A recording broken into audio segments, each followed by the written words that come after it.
na sumunod na uy, may nakatingin sa'yo hindi dapat hindi nagsaserve yung purpose ng camera. Dalawa yun siya eh. Ang isa nandun sa Techno Hub. Nakita ko kasi dun sa nandun banda doon nakalagay warning, no contact, apprehension, ganyan. Parang sabi mo lang, uy, titingnan na kita ha. Ito wala to eh. Doon lang, dalawa lang anak ko eh.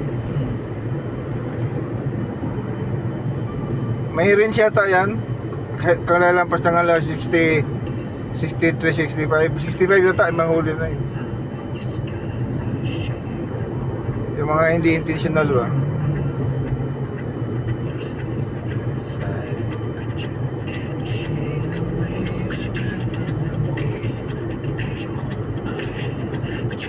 Alam mo pinakang madali dyan na gawin ni LTO. Oo. Daw mag-invest lang sila sa sa product. Pero sa car registration required na may install na diyan sa sasakyan. Gadget i-record yung speed mo. Yung bus na sinakyan ko, ilabil ba yun? Ilabil na bus? May speed limit? Tumutunog eh. Ayos ulit yung ganun. Pero sa isip ko naman, yung pag lumagpas ng 60, automatic na nakakonect na sa application ni LTO. Yan nga suggest ko sa'yo eh. Automation yun. Yan nga suggest ko sa'yo, magkipag-tie up ka eh. Malaking team kasi kailangan doon. Siyempre, kukuha ka rin ng yan. Bibili ka ng cam. Hindi na kailangan ng cam doon. Ha? Hindi na kailangan ng cam doon. Kung speed lang ang pag-uusapan. Sa sasakyan nga? Oo. Hindi na nga. Magkipag-tie up ka lang. Meron yan sa'yo, meron. Reaching out to the sky, your electrified of the fantasy world, your eyes wide open.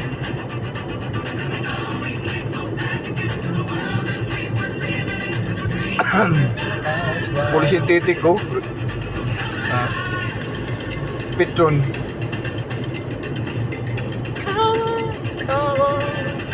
Hindi ko kasi alam pa eh. Hindi ko kasi alam si Federico paano i-adjust yung yung limit ng mag-chichiwil ka. Ang naka-sit up sa kanya ngayon is 1.5. Oo. Pag tumakbo na ng 1.5, naka-per dito sa dashboard ni Federico na 1.5 na. Ay yung purchase oil na. Okay. Ano ba dapat pag matanda-tanda? Di ba dapat mas mabilis mas madami yung benefit kapag pag matanda? Actually sa akin hindi eh. Mabaligtad ba? Sa bago As long as mag-oil ka, kahit ordinaryong langis lang, lalo na 1.5, okay lang yung kahit ordinaryong langis lang, hindi polisintetic. Kung mapakinggan mo yung motor ni Federico, andar niya sa makina. Kumpara sa ibang mga motor. Napapansin ko yung iba yung tunog ni Federico. Napakaganda. Nga yung ibang mga nagkakausap ko eh. Sulit daw sa pagkabili ko na 35.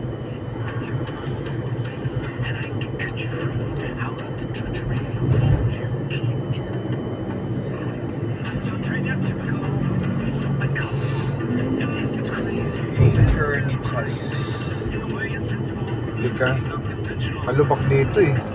Lipat tayo. Ay, ayaw ka, yun ang cam. Hindi mo nakita.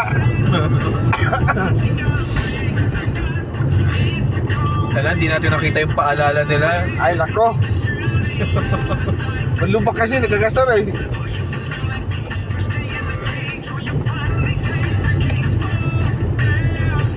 Talagang ano eh.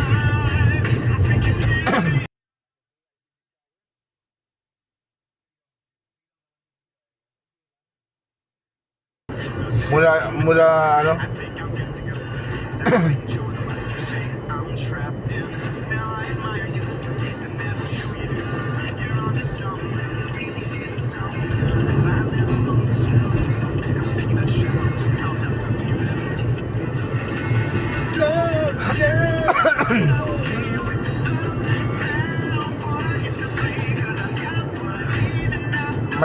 mali talaga yung ginagawa nila eh. Short term ano yan eh. Short term solution eh, hindi long term solution. Yung alin ba? Yung kalsadang ginagawa nila. Sinanay mo ayaw dito eh. Saan dito? Ayaw dito sa part na to. Bakit? Gusto niya doon lang. Yung hirap naman pag ano, pag yung mga paliko na. Sa akin kasi, kung bakit dito ako banda, at least pantay yung kalsada. Yung level ng kalsada. Sa rules talaga ng roundabout, yung mga nandun na yung mga paliko na sa next na. Oo. Pabubusinahan ka talaga pag nandiyan ka sa labas, iliko kapag didiretso ka sa... Ang disadvantage kasi malubak. Yung disadvantage niya. Ang ganyan ka lang siguro sa gitna pala yan. Pero wala nga rin. Ang isa kong ano kasi, yung kain ng gulong. Isa ko sa consider. Lalo na sa 4 wheels.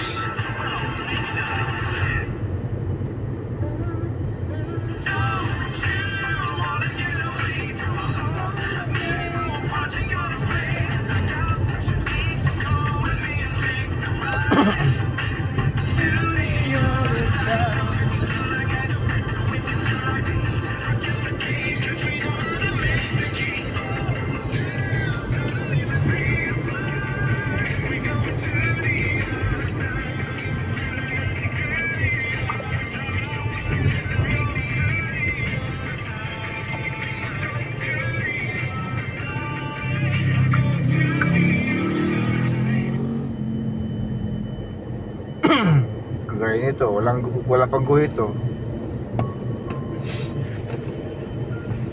Hindi ba dapat matic na yun? Dapat matik yan eh. Pagkatapos, itura ka agad. Unless ibang contractor ang para sa pintura. DPWH to. Eh, pero contractor pa rin. Aywan ko, basta ang alam ko, kasama sa kanila to. So pwede, Sa ano? yung ibang contractor ng pintura.